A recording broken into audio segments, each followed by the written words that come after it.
Hello students, நம்ம 10th maths exercise 1.5ல sum number 9 பார்க்கலாம். question பாருங்க. Let f equal to -1, 3, 0, -1, 2, -9 be a linear function. இந்த function என்ன மாதிரி function? Linear function from z into z.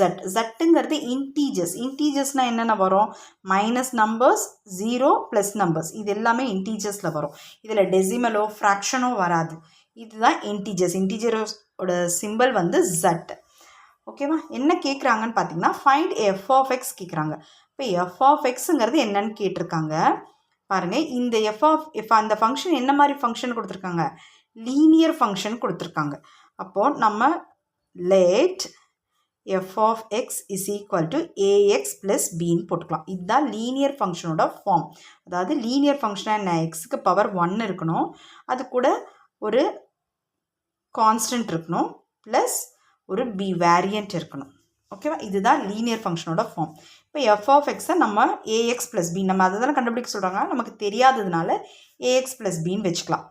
இப்போது பாருங்கள், எஃப் ஆஃப் எக்ஸில் எக்ஸ் இருக்கிற இடத்துல இதில் இருக்கிற ஒரு எலிமெண்ட்டாக போட்டுட்டு வந்து சால்வ் பண்ணோம்னா நமக்கு ஏவும் பியும் கிடைக்கும். அந்த ஏவும் பியும் எடுத்து திரும்ப இதுலேயே கொண்டு வந்து போட்டால் நமக்கு இந்த எஃப் ஆஃப் எக்ஸ் ஆன்சர் கிடைச்சிடும். பார்க்கலாமா? ஃபஸ்ட்டு எக்ஸ் இருக்கிற இடத்துல -1 போடலாமா? எஃப் ஆஃப் -1 போட்டால் எக்ஸ் இருக்கிற இடத்துல என்ன வந்துடும்? ஏ இன்ட்டு -1 ப்ளஸ் பின்னு வந்துடும். இது எஃப் ஆஃப் -1 போட்டால் என்ன ஆன்சர் கிடைக்குமா? 3 கிடைக்கும்னு போட்டிருக்காங்க. Equal to 3.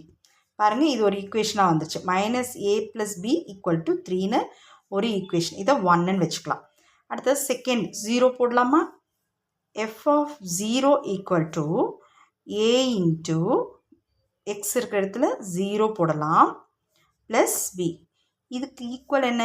எக்ஸுக்கு 0 போட்ட ஆன்சர் என்ன கிடைக்குது? -1 = -1. இப்போ பாருங்கள், a into 0, anything into 0 0, 0 + b, 0 + b = -1, b = -1ங்கிறது கிடைச்சது.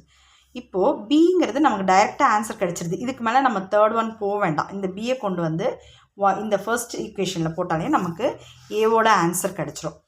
இப்போது சப்ஸ்டிடியூட் b = -1 இன் ஈக்குவேஷன் 1ல் போட்டிங்கன்னா -a ப்ளஸ் பிக்கு என்ன? -1 = 3ன்னு இருக்கும். அப்போ -a = 3.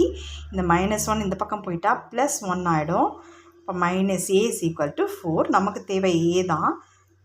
a = இந்த மைனஸ் இந்த நம்பருக்கு போயிடும், ஈக்குவலுக்கு இந்த பக்கம் போயிடும். இங்கே மைனஸ் போனால் இந்த சைனை மாத்திரம், இந்த சைடு இருக்க சைனை மாத்திரம். அப்போ a = -4ன்னு நமக்கு கிடச்சிருது. இப்போ a = -4, b = -1 கிடச்சது. இந்த ஏவையும் பியையும் நம்மளோட இந்த எஃப் ஆஃப் எக்ஸில் போட்டோம்னா நம்ம கேட்டிருக்க எஃப் ஆஃப் எக்ஸ் கிடச்சிரும். ஓகேவா? அப்போது a = -4, b = -1 நமக்கு ஆன்சர் கிடச்சிது. இப்போ எஃப் ஆஃப் எக்ஸ் என்னவா மாறிடுது? a இருக்கிற இடத்துல -4 × x ப்ளஸ் b இருக்கிற இடத்துல -1, தட் ஈக்குவல் டு -4x - 1. இதுதான் நமக்கு கேட்ட F of X. That's it. Thank you.